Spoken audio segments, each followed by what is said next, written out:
Hello everyone and welcome to another episode of Bible Illustrated Hands. Today's question comes from Maximus Charles, one of the very few names I can pronounce correctly. He asks, have you made a video explaining more about your thoughts on Father Seraphim Rose? I think I honestly might feel the way you do, but I haven't fully made up my mind about it. As you know, he was very adamant about the tall houses, among other things. I just still do not know enough about him to draw a final conclusion. Thank you for the question, Maximus. And I should preface this video with the fact that I have not read a huge majority of Father Seraphim's books and works. So this is literally just my simply my thoughts on him without being informed about him a lot. So I like Father Seraphim, even though I simultaneously like him, and he's really not my cup of tea. To no one's surprise, I shall I shall divide his persona into a couple of segments. First of all, his life. I think that his life is a great example to us Christians, and that there's a lot that we can learn from it. As regards to his works, I think I have only read. I will probably make a mistake here, but I think that the book's name was Evolution and the Creation of Man in Genesis, or something along those lines.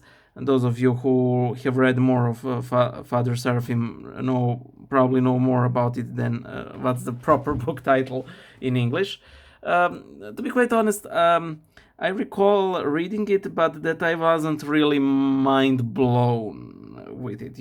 It was okay as spiritual books go, but for me, it is as far as it went. Regarding the quotes that people generally share by Father Seraphim, again, these are.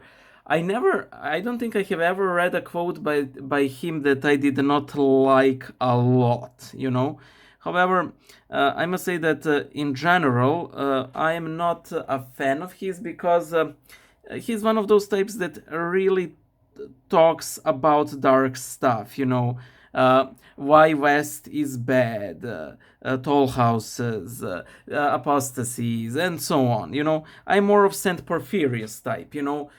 Focus on Christ and evil will disappear. Of course, this does not mean complacency in the face of direct evil. That's not what Saint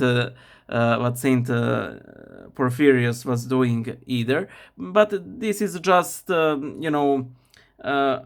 how I feel about him. So in that regard, I'm generally not a fan of such saints, such as Saint Ignatius Birchaninov and so on. I do completely agree that they're saints, just not the ones whose works I would give priority over the works of some other saints. And of course, because Father Seraphim is sort of edgy mystic type, he tends to attract such crowd, people who are very anti-modern Western values, which again, this is perfectly fine because we need such types in the church because we don't want to become evil, and so on. You don't want to get too complacent. I am very pro his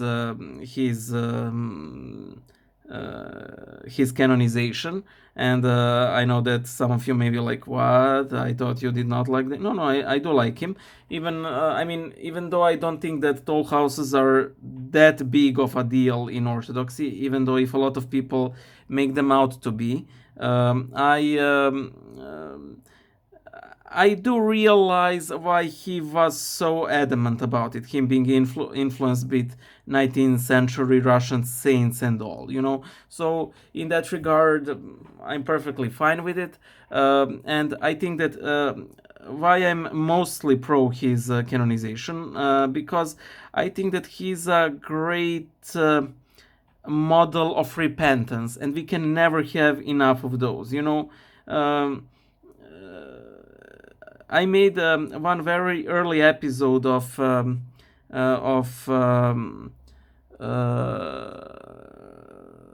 Theater of Hands, which is a series I have here on Bible Illustrated Hands, called The Whitewashed Life of Saint Mary of Egypt, where I basically parodied what some people are doing with the life of Saint Father Seraphim Rose.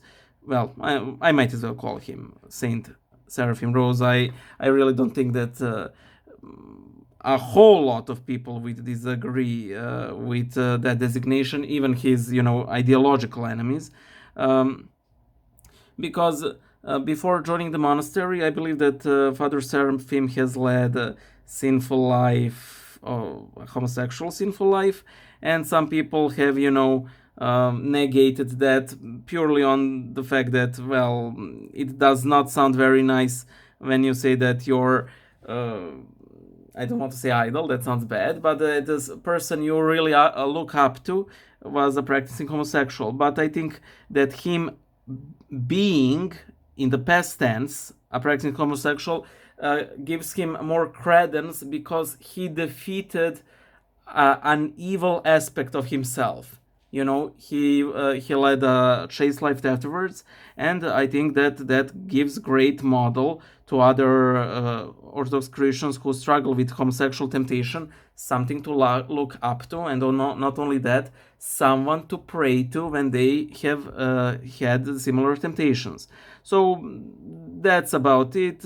Just because you know, Father Seraphim is of different flair than what I like does not mean that I do not like the man. So yeah, very pro his canonization. Take what you will from it, and I hope to see you guys in one of the next videos. Bye!